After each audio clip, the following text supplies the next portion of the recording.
말씀을 가지고 다른 이름은 없습니다 라는 제목으로 함께 말씀을 나누도록 하겠습니다. 여러분 옆에 있는 분들에게 이렇게 한번 선포했으면 좋겠어요. 다른 이름을 주신 일이 없습니다. 다른 이름 주신 일이 없습니다. 오늘 이렇게 제목을 붙인 이유는요, 이따가 말씀을 듣다 보시면 아시게 될 거예요. 그래서 우리에게 예수 외에 다른 이름을 주신 일이 없으시다라는 그런 말씀이에요. 지난주에 여러분들 설 명절 보내시느라고 이 자리에 안 보이셨던 분이 상당히 많이 있습니다. 지난주에는 머리 숫자를 딱 보니까 한 40명 그 정도 오셨더라고요. 그래서 어저께 밑에 가서 확인했더니 41명 써 있더라고요. 저는 이제 딱 이렇게 보면 몇 명이구나. 이게 거의 맞아요. 점집을 하나 차려야 될지. 추석 연휴에 그래도 오신 분들은 교육자들이 열심히 준비한 찬양을 좀 들으셨어요. 그래서 참 감사했고요. 어느 자리에 계시든지 하나님을 예배하고 또 찬양하면 하나님이 기뻐하시리라 믿고요. 여러분 또 그 자리에서 또 가족들과 함께 보내면서 또 귀한 은혜 나누시고 또 가족들끼리 사랑하는 그런 시간들 보내셨을 줄로 믿습니다. 지난 주일에 말씀을 제가 간단하게 딱 요약을 해서 말씀을 드리면 딱 이 말씀이었어요. 그러니까 베드로와 요한이 말씀을 전할 때 제사장들과 성전 맡은 자들과 또 사두개인들이 들이닥치게 되었다라고 말씀합니다. 그리고 그들이 들이닥쳐서 무엇을 했냐면 바로 이 베드로와 요한을 잡아다가 가두었어요. 그런데 그렇게 가두었음에도 불구하고 성경은 무엇이라 말씀하냐면 바로 그 말씀을 들은 자들이 성령의 은혜를 받고요. 그리고 그들이 그 말씀을 듣고 예수 그리스도를 믿게 됩니다. 그래서 그 숫자가 5천이나 더하였다라고 성경은 말씀하고 있다라는 사실이에요. 그 말씀을 제가 드리면서 정말 인간의 힘으로는 그렇게 이루어질 수 없을 것 같지만 하나님께서 함께 하시니까 그들이 옥에 갇혔음에도 불구하고 5천 명이나 더하여지는 놀라운 기적의 역사가 일어났다라는 이 사실을 여러분들 모두 믿으시기 바랍니다. 그게 지난주 설교였어요. 간단하죠? 안 와도 됐을 뻔했네 이런 마음을 지금 갖고 계신 분들이 좀 계신 것 같아요. 그런데 오늘은 그 본문, 지난주 본문 그 이튿날, 그 다음 날에 사내들인 공유의 신문에 대한 내용을 다루고 있습니다. 그래서 베드로와 요한을 세워놓고 사내들인 공유에 있는 이 회원들이 법정에 이렇게 신문하는 그런 모습을 오늘 그려내고 있는 본문이 바로 오늘 내용입니다. 오늘 본문 5절을 보니까요, 이렇게 말씀하고 있어요. 관원과 장로와 서기관들이 모여 있었다라고 말씀합니다. 그래서 그들을 자세하게 그 인물들 가운데 대표적인 이름을 거론하는데요. 6절에 보니까 대제사장 안나스와 가야바와 요한과 알렉산더와 및 대제사장들의 문중이 다 참여하였다라고 말씀합니다. 여러분 문중 그러면 기억나시는 게 뭐예요? 이번에 추석에 문중이 다 모이시는 그런 종갓집들 계신지 모르겠어요. 그런데 그런 문중들이 대제사장의 문중이 다 모였다는 거예요. 이 지금 신문하기 위해서. 그런데 여러분 대제사장 안나스와 이 가야바라는 이 사람은 조금 이름이 익숙하지 않으신가요? 들어본 적이 있으실 거예요. 이 둘은요 장인과 사위와의 관계였어요. 예수님을 못 박도록 종교 재판을 했던 것을 이끌어냈던 주요 인물이 바로 이 가야바와 이 안나스라는 사람들입니다. 바로 요한복음 18장에 보면 나오는데요. 요한복음 18장 13절과 14절을 보면 이렇게 말씀합니다. 먼저 안나스에게로 끌고 가니 안나스는 그 해의 대제사장인 가야바의 장인이라. 가야바는 유대인들에게 한 사람이 백성을 위하여 죽는 것이 유익하다 권고하던 자러라 라고 말씀합니다. 바로 이 안나스라는 사람은요 이 가야바의 장인이라고 이야기하고 있죠. 그리고 이 가야바가 뭐라고 얘기했냐면 한 사람이 백성을 위해서 죽는 것이, 그러니까 예수님을 이야기하는 거예요. 그래서 그 예수님이 죽는 것이 어쩌면 더 유익하다라고 말한 그런 사람이에요. 그 예수님을 십자가에 못 박도록 같이 움직였던 대제사장들 가운데 바로 이 안나스와 가야바가 있다라는 사실입니다.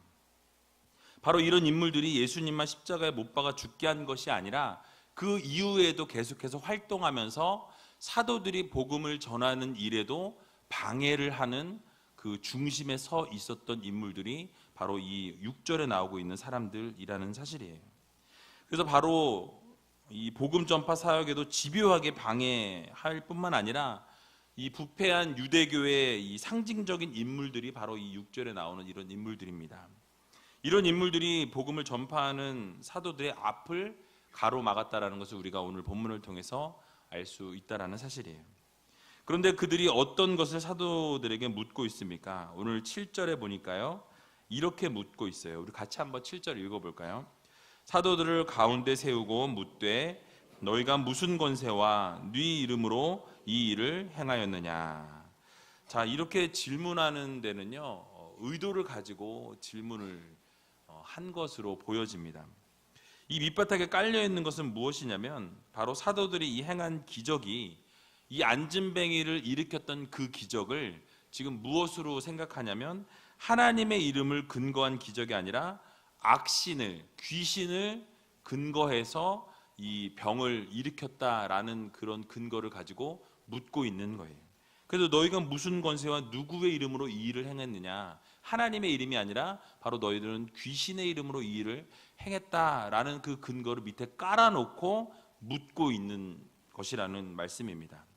즉 귀신을 섬기거나 악한 영의 힘을 빌어서 사람들을 선동하고 어지럽게 한다라는 것을 몰아가고 싶은 거예요.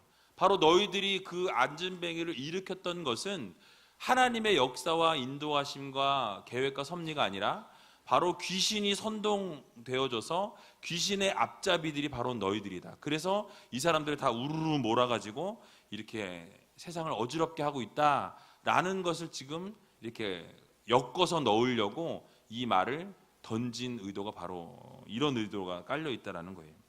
사실 그들은 예전에도 예수님을 귀신을 내어 쫓을 때 귀신의 왕인 이 바알세부를 의존해서 예수님이 귀신을 쫓아냈다라고 얘기했던 사람들입니다.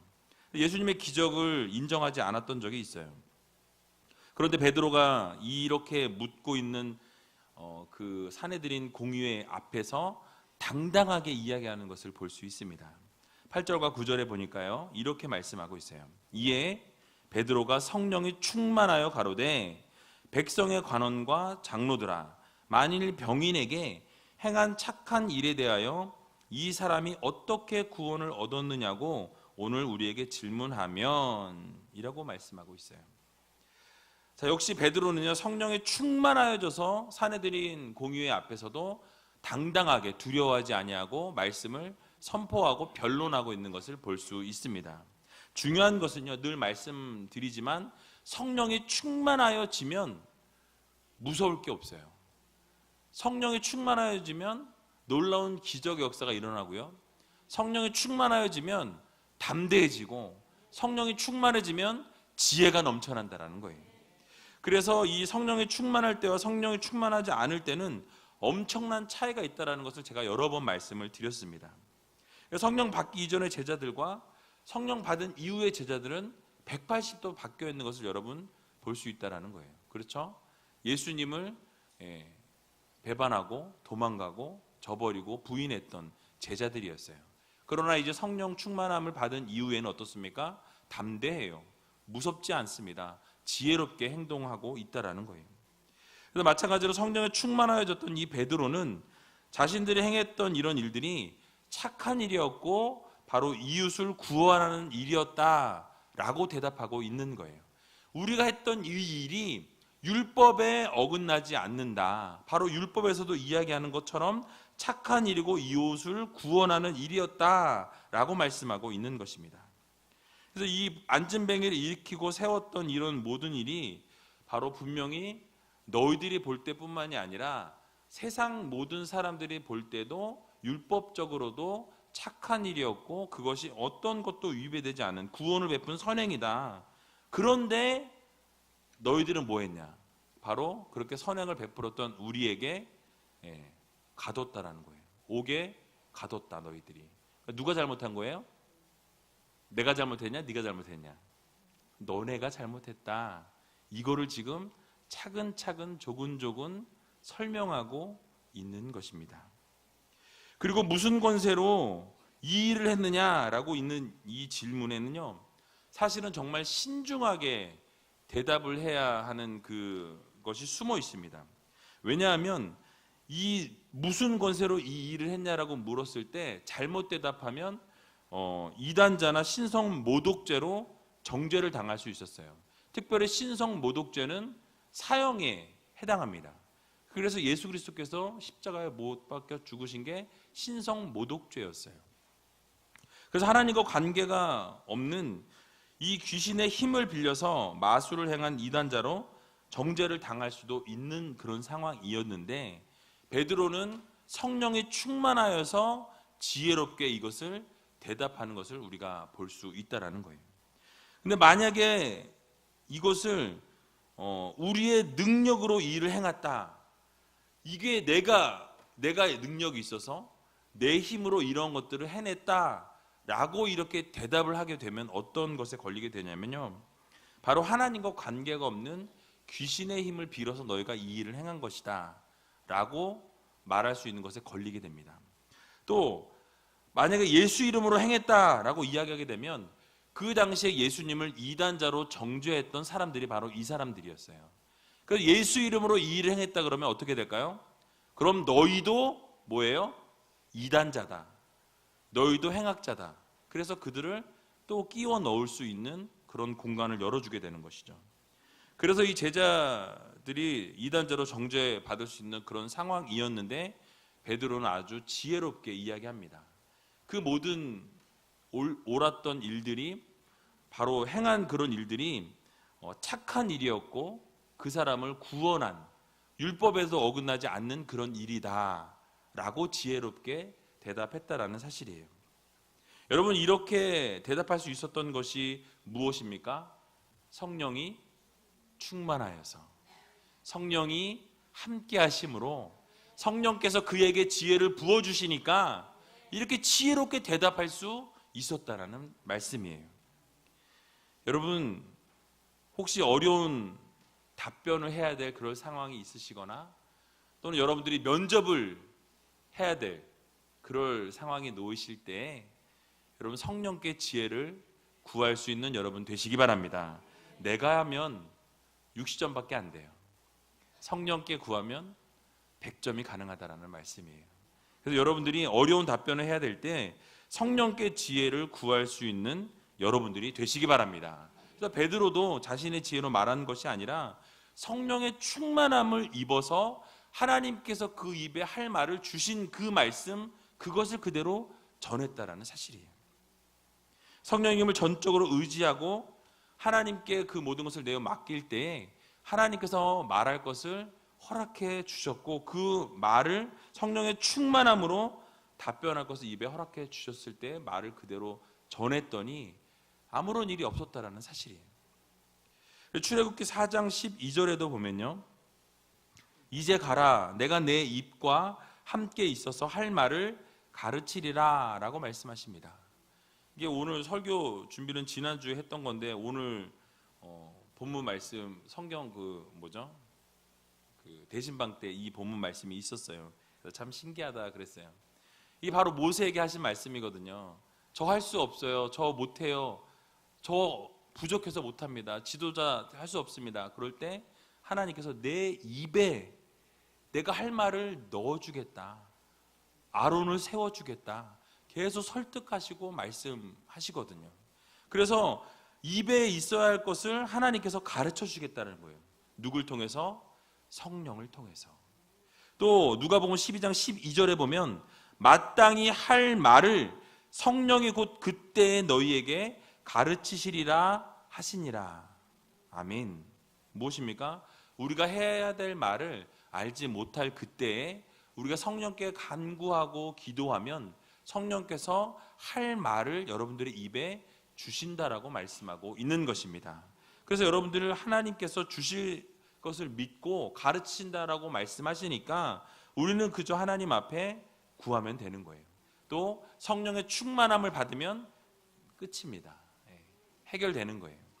그래서 여러분들이 그러므로 우리 모두가 하나님께서 우리의 입에 하실 말씀을 주실 것을 믿고 성령을 전적으로 의지하고 간구하면 성령께서 여러분들의 인생을 책임져 주시고 여러분들이 해야 될 일들도 가르쳐 주시고 맡겼던 담도 다 무너지게 해주시고 가장 최고의 길, 최상의 것들을 허락해 주신다는 이 사실을 여러분들 모두 믿으시기 바랍니다. 그래서 날마다 성령님께 지혜를 구하며 살아갈 수 있는 저와 여러분들이 다 되시기를 주님의 이름으로 간절히 축원합니다.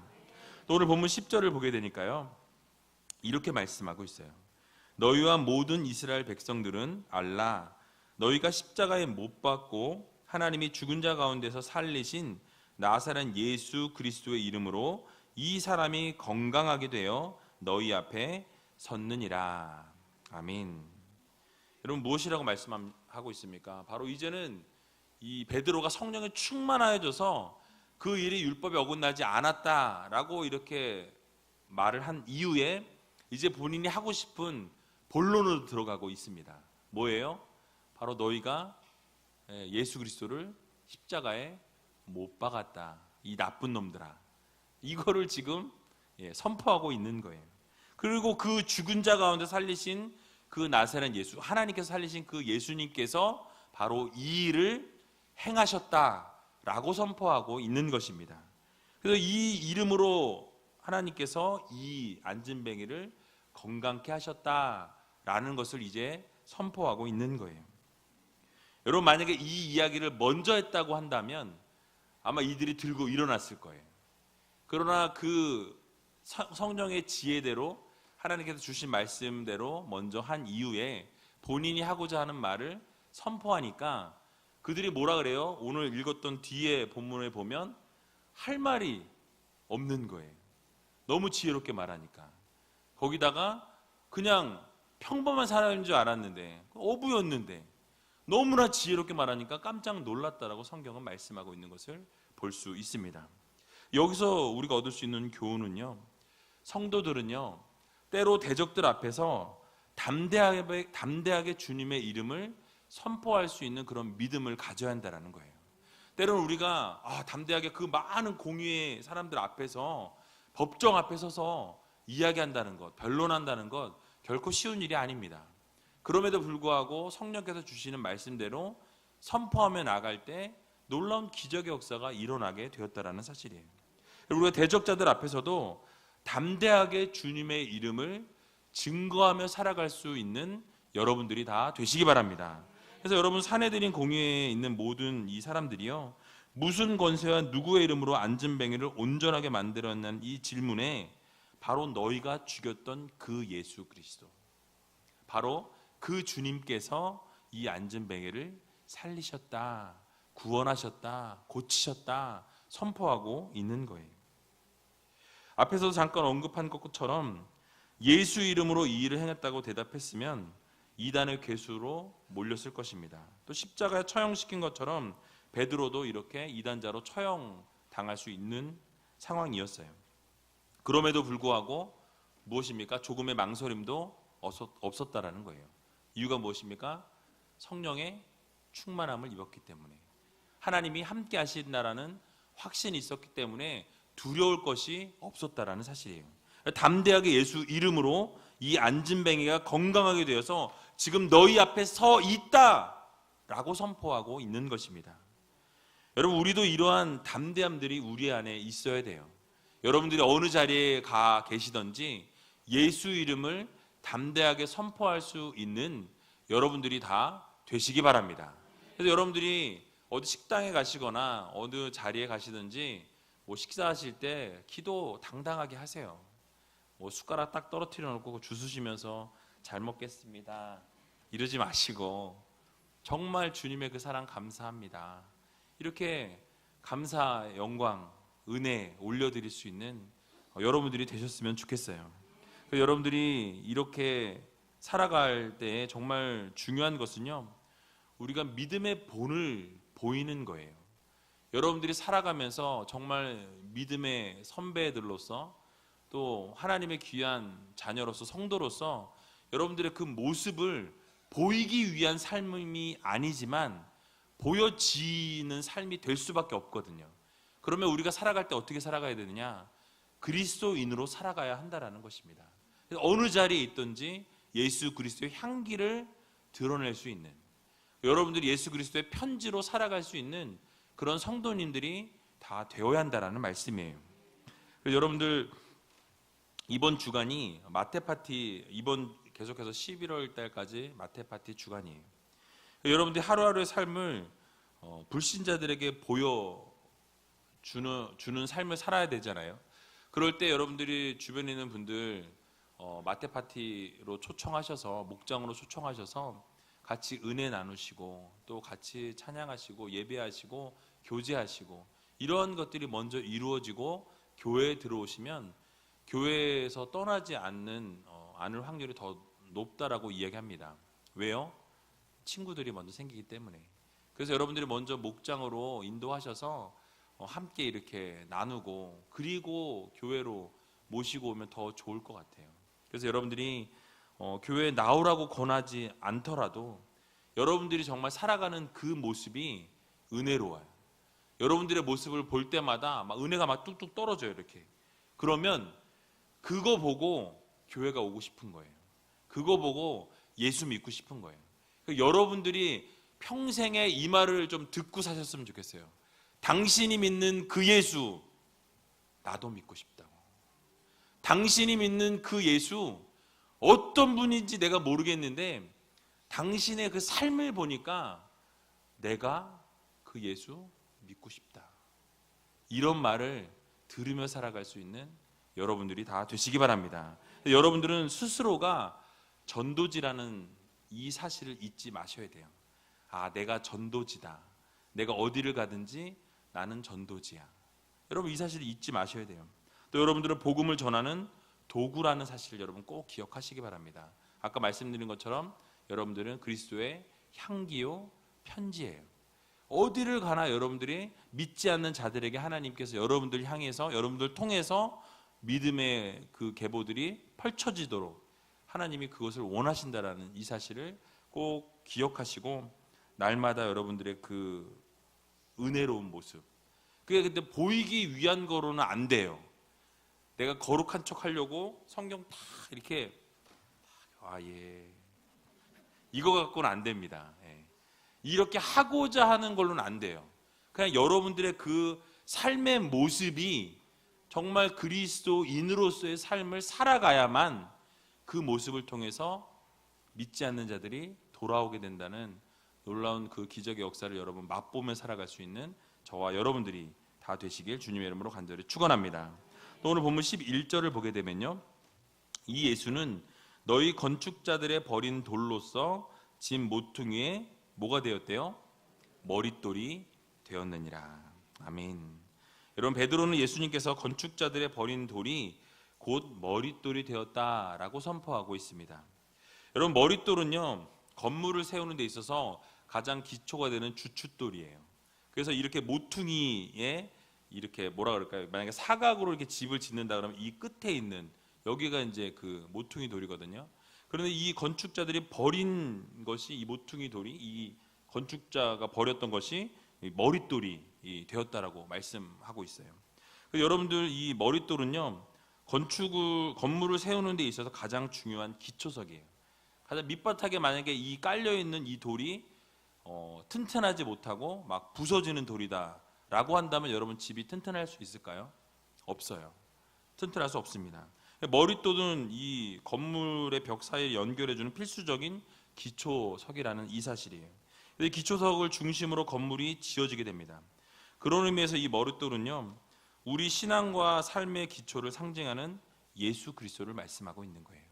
그래서 우리의 기초가 되신 예수 그리스도, 그 예수 그리스도라는 그 예수님 위에 우리의 믿음이 아름답게 쌓여져 나갈 때, 그때야 비로소 우리의 믿음이 바르게 성장하고 바르게 세워져 나갈 수 있다라는 이 사실을 여러분들 모두 기억하시기 바랍니다. 그래서 예수 그리스도를 내 삶의 기초석으로 삼고 내 신앙의 믿음의 뿌리를 예수 그리스도께 깊이 내리게 되면 어떠한 바람이 불어도 흔들리지 않는다라는 거예요. 우리가 다른 것을 바라보고 다른 것에 우리를 심으면 믿음이 흔들릴 수 있어요. 그런데 오직 예수 그리스도께 뿌리를 깊이 내려서 그 뿌리가 정말 계속해서 깊어지다 보면 어떠한 문제가 일어나도 우리는 좌로나 우로나 치우치지 않을 수 있다는 이 사실을 우리는 기억해야 할 것입니다. 예수 그리스도가 없이는요, 신앙의 뿌리를 내릴 수 없고 우리의 삶도 바르게 세워질 수 없다라는 사실입니다. 그래서 우리의 삶과 신앙의 기초가 되시는 주님을 이 믿는 신앙이 흔들리게 되면 우리의 삶도 흔들릴 수밖에 없어요. 그러니까 우리의 삶이 온전히 예수 그리스도 안에 뿌리를 내려서 그 믿음이 흔들리지 아니하도록 여러분 꼭 기도하시기 바랍니다. 그래서 여러분들이 그 신앙의 기초가 이 예수 그리스도가 우리의 머릿돌이 되셔서 우리의 삶의 기초석으로 삼을 수 있는 저와 여러분들이 다 되시기 바랍니다. 그래서 에베소서 2장 20절에서 22절을 보면요, 너희는 사도들과 선지자들의 터 위에 세우심을 입은 자라. 그리스도 예수께서 친히 모퉁이 돌이 되셨느니라. 또 그의 안에서 건물마다 서로 연결하여 주 안에서 성전이 되어가고 너희도 성령 안에서 하나님의 거하실 처소가 되기 위하여 예수 안에서 함께 지어져 가느니라. 아멘. 바로 여러분들은 지어져 가는 성전이라고 말씀하십니다. 누구를 기초로? 예수 그리스도를 기초로. 여러분들이 이렇게 생각하시면 돼요. 천국 가시는 그날까지, 하나님 부르시는 그날까지 우리는 지어져 가는 성전이에요. 그래서 지어져 가는 성전인데 지금 짓고 있는 성전이기 때문에 완전하지 않아요. 완벽하지 않습니다. 근데 지어져 가고 있기 때문에 우리는 계속해서 어떻게 해야 돼요? 움직여야 돼요. 부르시는 그날까지 최선을 다해야 된다는 말씀이에요. 그리고 그렇게 성전을 짓다 보면 기초가 누구예요? 예수 그리스도. 예수 그리스도이기 때문에 우리는 어떻게 돼요? 흔들리지 않는다라는 거예요. 여러분들 이 사실 꼭 기억하시고, 여러분 지어져가는 성전이다. 나는 지어져가는 사람이야. 그럼 완벽할까요? 완벽하지 않을까요? 완벽할 수 없어요. 우리는 천국 가는 그날까지 성화되어지는 과정 가운데 있는 것이기 때문에 넘어지기도 하고요, 쓰러지기도 하고요, 또 뭐 좌로나 우로나 치우칠 수도 있어요. 그런데 예수 그리스도의 뿌리를 내리고 믿음 생활하고 신앙 생활하면 그렇게 흔들리고 넘어질지라도 다시 일어날 수 있다는 이 사실을 꼭 믿으시고 예수 그리스도를 기초로 살아갈 수 있는 저와 여러분들이 다 되시기 바랍니다. 마지막으로 본문 12절을 보면요, 다른 이로서는 구원을 얻을 수 없나니 천하 인간의 구원을 얻을 만한 다른 이름을 어떻게 하셨대요? 우리에게 주신 일이 없음이니라. 아멘. 여러분 이게 오늘 정말 메인 포인트예요. 그래서 제가 제목을 이렇게 붙인 거거든요. 여러분 이 말씀은 베드로 사도가 예수 그리스도께서 이스라엘뿐만이 아니라 온 세계 만방의 구세주이심을, 메시아이심을 선포한 본문입니다. 그래서 이 선포를 통해서요, 우리는 베드로의 굳건한 믿음을 우리가 읽어낼 수 있어요. 무엇입니까? 바로 하나님께서 구원을 허락해 주실 때 다른 어떤 이름을 주신 일이 있어요, 없어요? 없어요. 누구만 주셨다는 거예요? 예수 그리스도. 오직 구원은 누구로부터 옵니까? 예수 그리스도로만 온다라는 거예요. 예수 그리스도를 통해서만 온다라는 것입니다. 그래서 여러분 쉽게 말하면 오직 예수 그리스도 안에 구원이 있음을 여러분 모두 믿으시기 바랍니다. 다른 곳에 구원이 있어요, 없어요? 없어요. 요즘에 하나님 어머니도 나오고 뭐 많죠. 신천지들도 날뛰고 있고. 그런데 여러분 바른 복음 안에 쓰셔야 돼요. 그래서 오직 예수 그리스도 외에는 구원이 없다. 오직 예수님밖에 없어요. 뭐 어떤 사람이 자기 예수다, 다 가짜예요. 다 가짜예요. 여러분 믿지 마시고 오직 예수 그리스도 안에 구원이 있다라는 이 사실을 여러분 오늘 이 하나만 딱 마음속에 새기시고 가셔도 돼요. 그래서 여러분 이 사실 꼭 기억하시고, 그런데 여러분들은 이 사실 믿으십니까? 네. 믿으세요? 네. 근데 세상 사람들은 어때요? 안 믿어요. 믿지 않습니다. 이곳에만 구원이 있고 예수님에게 구원이 있다고 이야기해도 믿지 않아요. 그러면서 사람들은 뭐라고 이야기합니까? 기독교는 편협하다, 배타적이다, 이렇게 얘기하는 거예요. 왜? 맨날 너희만 구원이 있다 그러니까. 어떻게 너희만 구원이 있냐, 이기적이다라는 말들을 한다라는 거예요. 종교다원주의가 넘쳐나고 있죠. 모든 종교가 하나로 통한다, 이 얘기를 여러 번 드렸는데요. 결국 어떤 종교가 다 하나로 통합니까? 통해요? 네, 있을 수 없는 일이에요. 말도 안 되는 일이고요. 본질이 달라요. 출발이 다르다라는 거예요. 예수 그리스도를 기초로 예수 그리스도와 함께하지 않으면 구원이란 있을 수 없습니다. 단호한 거예요. 예수 아니면 지옥이에요. 죄송한 얘기지만 이거는 변할 수 없는 진리라는 이 사실을 여러분들 모두 오늘 이 밤에 깨달으시기 바랍니다. 그래서 어떤 교통수단이든지 서울로 올라갈 수 있다라는 이야기를 하면서, 그래서 어떤 종교든지 마지막에 다 하나로 통한다, 이런 거짓말들을 하고 있어요. 그리고 그런 거에 지금 교회들도 동참하고 있는 교회들이 있다라는 거예요. 그런 교회들이 있어요, 여러분. 근데 구원의 문제만큼은요, 다른 어떤 것으로도 통할 수 없다. 이게 진리예요. 오직 누구를 통해서? 예수 그리스도를 통해서만이 구원이 있다라는 이 사실을 여러분들 모두 믿으시기 바랍니다.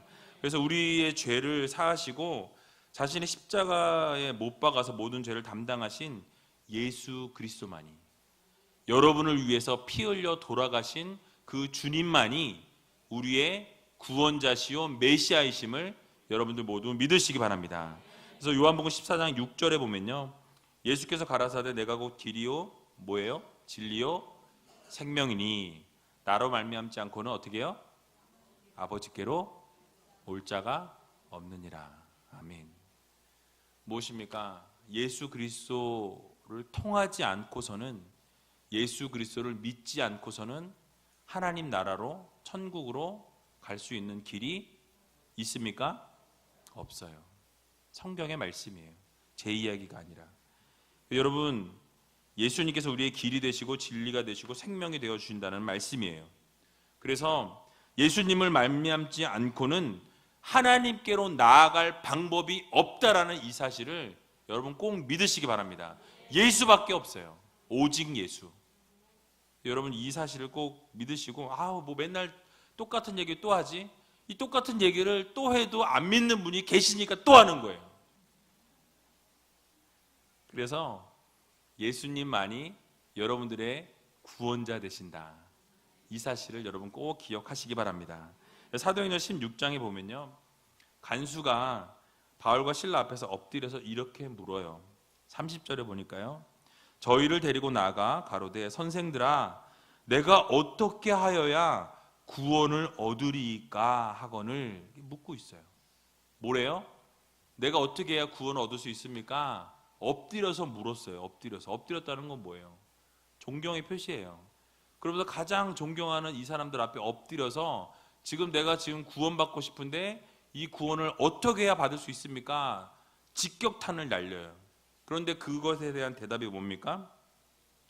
주 예수를 믿으라. 간단해요. 딱 한 문장이에요. 딱 한 문장. 주 예수를 믿으라. 그 말은 뭐예요? 주 예수 외에는 구원이 없다라는 말씀이에요. 주 예수를 믿으라. 그리하면 뭐예요? 너와 내 집이 구원을 얻으리라. 이 방법 외에는 다른 방법이 없어요. 혹시 다른 방법이 있는 분들은 저한테 와서 알려주세요. 없어요. 없습니다. 다른 이름을 우리에게 주신 일이 없다라는 이 사실 여러분 믿으시기 바랍니다. 오직 예수 이름 안에 능력이 있습니다. 오직 예수 이름 안에 구원이 있어요. 그래서 오늘 이 밤에 오직 예수 그리스도의 이름만 믿으시고 예수 그리스도만 바라보시고 예수 그리스도 안에 거하기로 여러분 작정하시고 하나님과 약속하시기 바라요. 내가 어떤 일이 있어도 하나님 흔들리지 않겠습니다. 내가 오직 주님만 바라보고 주님 안에 거하고 주님과 함께 동행하고 죽는 그날까지 주님과 함께 하겠습니다. 여러분 꼭 다짐하셔야 돼요. 결단하셔야 돼요. 흔들리지 않기로 결단하셔서 오직 모든 문제를 해결해 주시는 분은 오직 예수 그리스도밖에 없음을 여러분 믿으시고 오직 주님이 오늘 나의 모든 문제, 죽음의 문제도 해결하셨고요. 영원에 대한 문제도 주님께서 해결하셨습니다. 여러분 이 사실을 꼭 마음에 새기시고 정말 오직 예수밖에 없다라는 이 사실을 마음 깊이 정말 마음 깊이 새기시고 오직 주님만 바라보며 걸어 나갈 수 있는 저와 여러분들이 다 되시기를 주님의 이름으로 간절히 축원드립니다.